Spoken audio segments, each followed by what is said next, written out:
You know that feeling when you have one of those days where just everything goes slightly wrong? Oh, yeah, like a domino effect. Exactly. Like you drop your keys on the way out the door, and then you get this urgent, just slightly aggressive email from your boss right as you're, finally trying to eat lunch. Right, the classic lunchtime panic. Yeah. And then suddenly you're snapping at your partner later over something completely trivial, like how they loaded the dishwasher or something. The dishwasher argument, we've all been there. We really have. It's it. And it feels like your entire nervous system is it's vibrating. It's almost like you're a smartphone, right? Yeah. And you're getting a dozen notifications all at once. And the processor is just completely maxed out. Yes. Maxed out and overheating. It is a very familiar and honestly a very uncomfortable sensation. And what is really troubling here is that you are essentially describing the baseline state for a massive portion of people today. Just the everyday normal. Right. We aren't just having occasional bad days anymore. I mean, we are living in this continuous state of chronic, low-grade hyperarousal. Hyperarousal. Yeah. Sounds exhausting.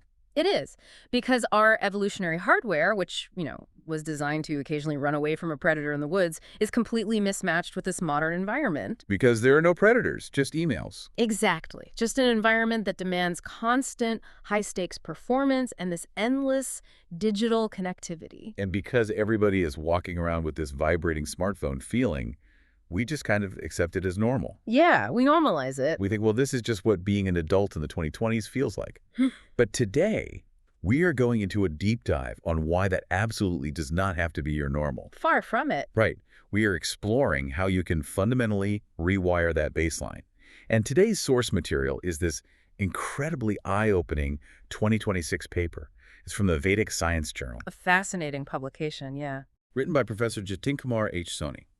And it's titled Impact of Yogic Lifestyle on Emotional Intelligence and Behavioral Stability. The scope of this research is really what stands out to me. Massive, right? It really is. It pulls together these conceptual frameworks, long-term neurophysiological data, and actual, hard brain science. To basically explain what happens to a human being when they adopt these practices over a long period. Yes, exactly. And I want to be super clear with you, the listener, right out of the gate here.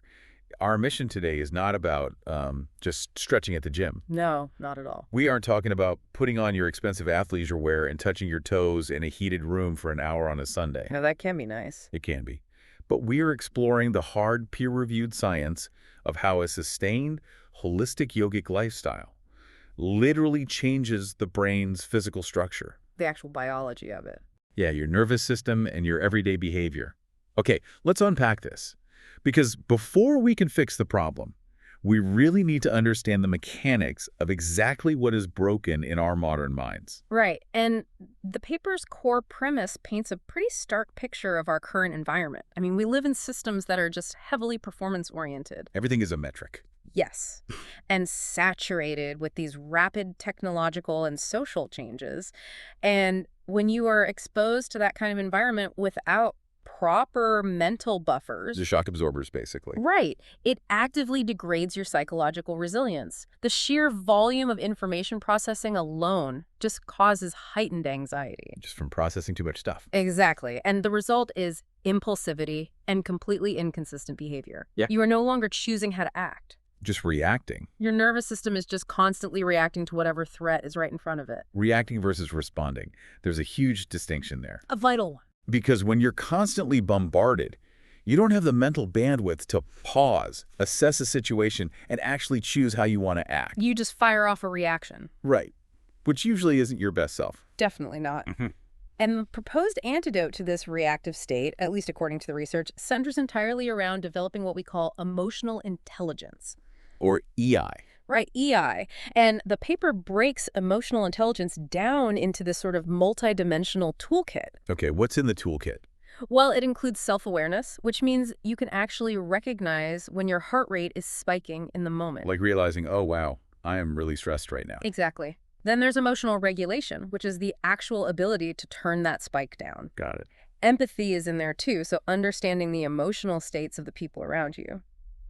And finally, the social skills required to maintain healthy relationships even when you are under pressure. Okay, so Emotional intelligence is essentially this internal toolkit you need to navigate the human experience without constantly crashing your car into other people's cars, metaphorically speaking. That is a great way to put it, yes. But the paper pairs this EI toolkit with something called behavioral stability, right? Yes. It claims that is the ultimate outcome of a yogic lifestyle. Okay, I have to push back on this concept of behavioral stability a little bit. Oh, how come? Well, when I hear that phrase, it sounds a bit rigid. Like, is the goal here just to become an unfeeling robot? I see what you mean. Like, is behavioral stability just bottling up your emotions so that you always look calm and collected on the outside, even if you are absolutely screaming on the inside? That is probably the most common misconception about emotional regulation. But the research points out that suppression is actually the exact opposite of stability. Oh, really? Yeah. Emotional suppression is when you feel intense anger, right? But you bite your tongue, clench your jaw, and shove it down so nobody sees it. Just swallowing it? Right. And from a biological standpoint, suppression takes a massive physiological toll. Because your body is still reacting. Exactly. Your brain is still pumping cortisol and adrenaline right into your bloodstream, but you are just trapping it there. Wow, okay. And over time, that destroys your health. So behavioral stability is not about hiding the stress. It is about the seamless alignment between your intention and your behavior. Alignment between intention and behavior. Okay. Walk me through how that actually looks in practice. Okay, think about a moment when you were under extreme pressure at work or maybe at home. Did you wake up that morning intending to raise your voice at a colleague? Or snap at a family member over the dishwasher. Right. No, you didn't. You intended to have a calm, productive conversation. Right. But your stress response hijacked your behavior. You lost your stability and you became impulsive. I see. Behavioral stability means your actions remain perfectly consistent with your intentions, completely regardless of the external chaos around you. You maintain true composure. Yes, because you possess the cognitive clarity to process the stress, let it pass through you, and still choose your next action deliberately. I really love that distinction. Yeah. Because it completely shifts the goal from, don't feel anything to feel everything, but just don't let it pilot the ship. Exactly. You are still driving. I want to ask you, listening to this right now, think about your own day or your own week. How often do your actions fail to align with your actual intentions simply because you're stressed out? It happens to everyone. Right. How many times did you plan to be patient, plan to be focused on a project, but the pressure of the moment just hijacked you? The gap between intention and action. Yes, that gap, the space between who you want to be and what you actually do in a stressful moment. That is the exact gap this research is trying to close. And that gap is exactly what the integrated yogic lifestyle model is specifically designed to address. So the paper transitions here. Right. It moves from identifying this problem of poor emotional intelligence to detailing the actual biological mechanism for achieving it. And this is where we get into the how. And I really think this changes everything about how we view yoga. Completely. Because if you view yoga as just physical exercise, you are entirely missing the point. Based on this paper, comparing a standard gym routine to a full yogic lifestyle is like comparing downloading a single app to help you relax. Versus an entire operating system update. Yes, a ground-up operating system update for your entire phone. A single meditation app might help patch a glitch, but an OS update changes how the entire machine processes information from the ground up. That analogy perfectly captures the holistic nature of this framework. Traditional yoga, as outlined in the text, is an integrated lifestyle. It's the whole package. Right. It addresses the body, the mind, and the behavior simultaneously through 4 distinct but deeply interwoven pillars. Because you cannot update the software if the hardware is completely broken. So true. Okay, let's break down those 4 pillars because this is the core of that operating system update. The first one is one we are all most familiar with in the West, asana. Yes. Asana. And that refers to the physical discipline, the postures and the movements. The downward dogs. Exactly. But the primary biological function here isn't just to build flexible hamstrings so you look good in a class. Right. It's deeper than that. Much deeper. When we experience chronic stress, our bodies literally store that as physical tension. In our muscles. Right. Cortisol prepares your muscles to run from a threat, but instead you just sit at a desk. So you just marinate in it. Yeah, that unspent energy gets trapped in your fascia and your muscle tissue. Asana is physical conditioning designed specifically to release that trapped physiological tension. It wrings it out of you. Exactly. It clears the physical vessel so the mind can actually rest. It makes complete sense. I mean, you Okay. can't exactly find deep mental clarity or regulate your emotions if your lower back is screaming in pain. Right. Or your shoulders are permanently wound up by your ears. Exactly. So Asana takes care of the physical hardware, releasing the trapped stress. Then we move to the second pillar, which is pranayama. Pranayama is breath regulation. And from a neurophysiological standpoint, this is arguably the most powerful lever we actually have. The breathing. Yes.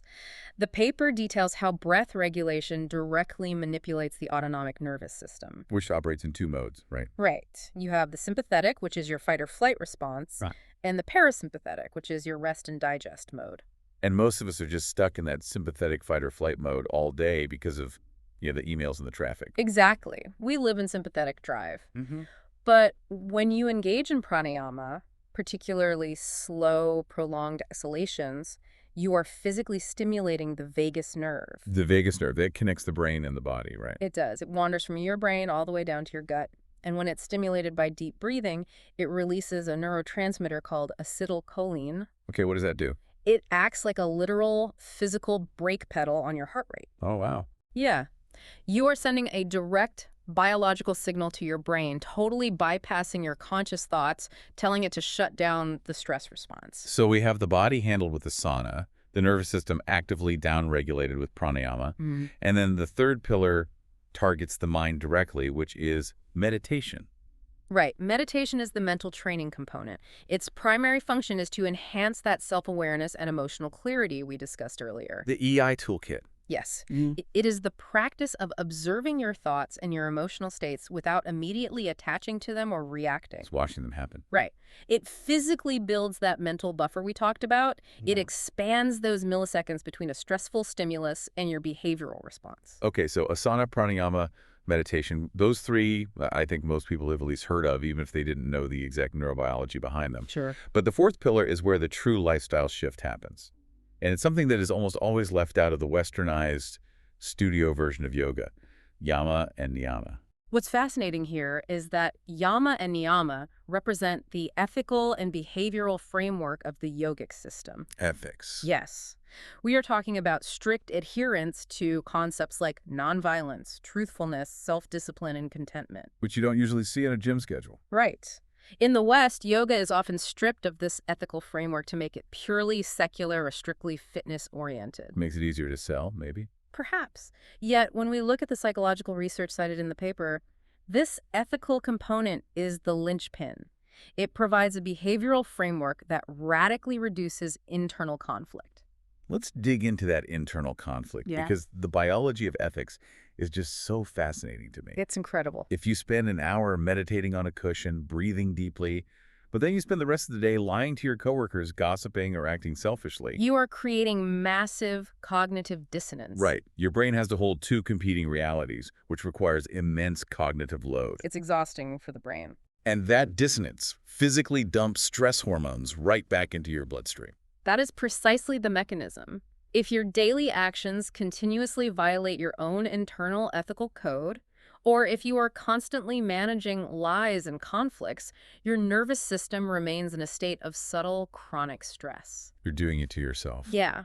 Honesty and ethical behavior are essentially forms of energy conservation. I love that. Energy conservation. Right. The yama-niyama pillar promotes self-regulation out in the real world, away from the yoga mat. So when you combine all four clearing the body with asana, calming the nervous system with pranayama, focusing the mind with meditation, and eliminating behavioral conflict with yama-niyama, you aren't just treating a symptom anymore. No, you have installed an entirely new operating system that stabilizes your internal environment. But, I can hear someone listening to this thinking, okay, do some breath work and be an honest person, and your life will be better. It sounds a bit simplistic. Yeah, it sounds like lovely philosophical advice you'd find on a greeting card. Yeah. But where is the actual scientific proof that this changes the brain?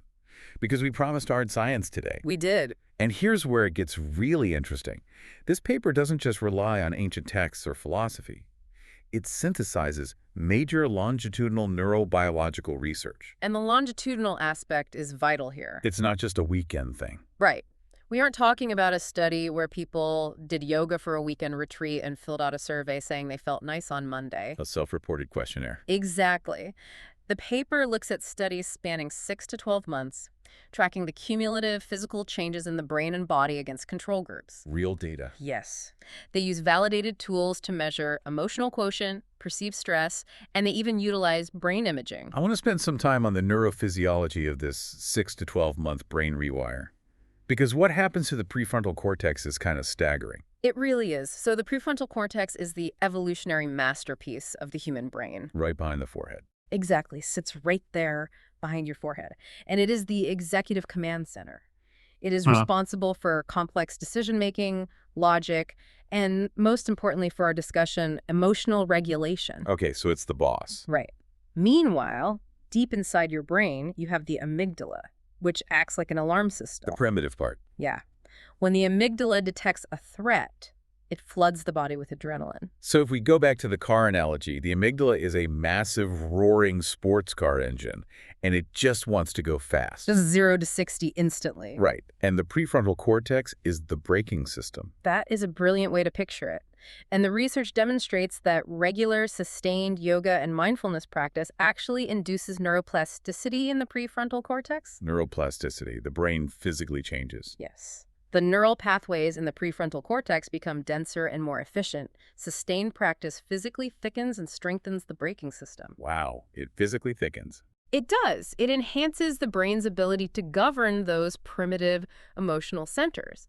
So when that aggressive email comes in, your amygdala still revs the engine, right? Of course, the stress is still there. But your upgraded prefrontal cortex instantly applies the brakes and says, no, we are not throwing the laptop out the window today. It's literal physical brain modification. And then the paper dives into the long-term effects of the breathwork component, right? It does. They found that specific yogic breathing techniques over time actually lower your baseline cortisol levels. Yes. And by consistently downregulating cortisol and shifting the body out of that sympathetic state we talked about, practitioners achieve a stable internal autonomic balance. Autonomic balance. Right. And what the long-term studies reveal is that this autonomic balance leads directly to behavioral consistency. Because you aren't freaking out all the time. Exactly. When your nervous system isn't constantly detecting phantom threats, your baseline behavior naturally changes. You don't act as impulsively. You aren't as defensive in meetings. You basically become biologically harder to offend. Harder to offend. That's a great goal.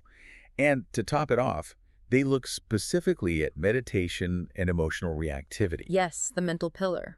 And they found that sustained meditation fundamentally alters how intensely you react to negative stimuli. You don't just recover from stress faster. You actually don't get as stressed in the first place. Right. Your baseline temperature just gets cooler. And this raises an important question regarding how society currently approaches mental health and stress. How so? Well, we heavily rely on short-term reactive interventions. A quick pill to artificially lower anxiety in the moment, or, a weekend getaway to temporarily escape burnout. Just putting a Band-Aid on it. Exactly. Those are symptom management strategies. You are putting a bucket under a leaky roof. But the roof is still leaking. Right. What this paper argues, backed by hard neurobiological data, is that a yogic lifestyle functions as a system-level transformation. The OS update. Yes. It gradually, physically reshapes how your cognitive networks communicate, basically fixing the leak entirely. So we've established the mechanisms. We know this isn't just woo-woo philosophy. It physically thickens the regulatory brakes in your brain. It uses the vagus nerve to calm your nervous system, and it eliminates the chemical stress of cognitive dissonance through ethics. That's the formula. So what does this all mean? How is this data actually being deployed in the real world outside of clinical trials? Because if it works this well at stabilizing human behavior, it shouldn't just be confined to, expensive wellness retreats. And thankfully it isn't. Oh, really? Yeah, the paper outlines how this exact framework is being actively integrated across major societal sectors, and the results are honestly remarkable. Where are they seeing this? The corporate sector is a prime example. I mean, the workplace is basically the ultimate stress test for behavioral stability. Absolutely. The corporate world is a giant pressure cooker of deadlines, personalities, and weird power dynamics. Right. So researchers tracked employees in high-stress corporate environments who engaged in mindfulness-based yoga programs. And what happened? They found significant improvements in not just individual stress management, but in interpersonal functioning. Between coworkers. Yes. Think about the mechanics we just discussed. When individuals have thickened prefrontal cortexes and higher emotional intelligence, team dynamics fundamentally change. Because everyone is cooler. Exactly. Conflict decreases because people are responding, not reacting. Overall productivity benefits because way less energy is wasted on managing office friction. Imagine a workplace where nobody sends those awful passive-aggressive emails because everyone's prefrontal cortex is fully online. It sounds a dream. It sounds like a utopia. But it's not just adults in offices benefiting from this, right? The paper explores applications in education, too. Yes, and the educational applications might be the most vital part of this research, in my opinion. Because we're starting early. Right. Incorporating yoga-based emotional development programs into school curriculums has been shown to enhance student focus, discipline, and emotional well-being. That makes so much sense. We are essentially giving youth the physiological instruction manual for their own bodies. An instruction manual. Yeah, we are giving them the tools to manage their stress before their nervous systems become permanently wired for anxiety. It seems so incredibly obvious when you frame it like that. I mean, we spend years teaching kids how a plant cell works or, how to do long division. But not how to breathe. Right. We should probably dedicate some time to teaching them how to manually downregulate their own fight or flight response. I agree completely. We're sending them out into a chaotic world without the OS update. And we are even seeing this framework applied at the highest levels of elite sports, right? Yes. The research highlights the impact of yoga on elite athletic performance. Like Olympians. Right. At the Olympic or professional level, physical conditioning is virtually identical among competitors. I mean, everyone is strong, everyone is fast. They all have the same physical stats, basically. Exactly. The true differentiator is mental conditioning and emotional control under extreme pressure. When the whole world is watching. Right. When adrenaline dumps into a sprinter's or a gymnast's bloodstream, it can ruin fine motor skills and focus. Because the amygdala takes over. Exactly. A yogic lifestyle provides these athletes with the behavioral stability to process that massive adrenaline dump, maintain their composure, and execute their physical training exactly as intended when the stakes are highest. It is the exact same biological mechanism, just applied to different high-stress environments. Yes, the biology doesn't change. Whether you are a CEO navigating a merger, a high school student terrified of a math test, or a professional athlete stepping onto the field, you need your intentions to align with your behavior. You need your brain's brakes to work. Exactly. You need the brakes. If we connect this to the bigger picture, we really arrive at the paper's ultimate conclusion regarding public health. The global scale. Yes. We are currently facing a global mental health crisis characterized by skyrocketing rates of anxiety, depression, and burnout. It's everywhere. It is. And traditional psychological interventions are vital, of course, but they are incredibly expensive. They require highly trained specialists, and they are very difficult to scale to billions of people. Plus, they're largely reactive.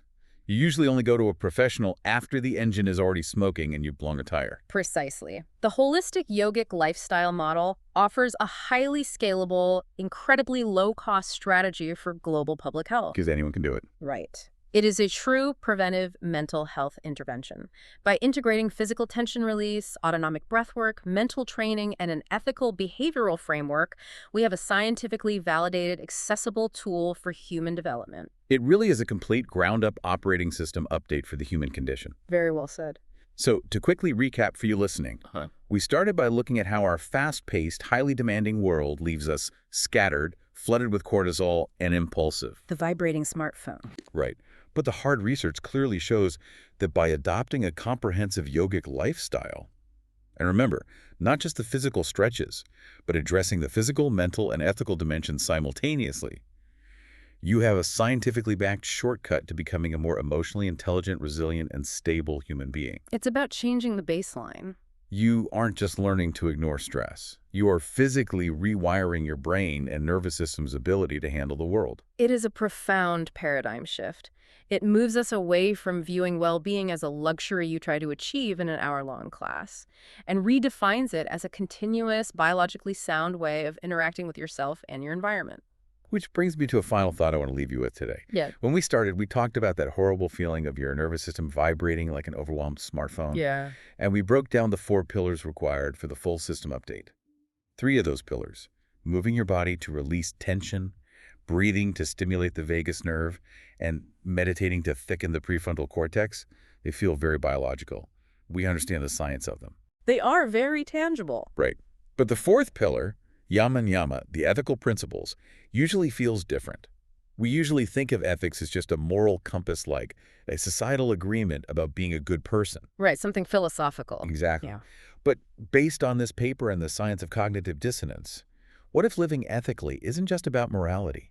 What if aligning your actions with a strict ethical code, never lying, never stealing, practicing contentment, is actually a biological necessity? Wow. What if honesty is just a neurobiological hack required to keep your nervous system calm and your brain from burning out?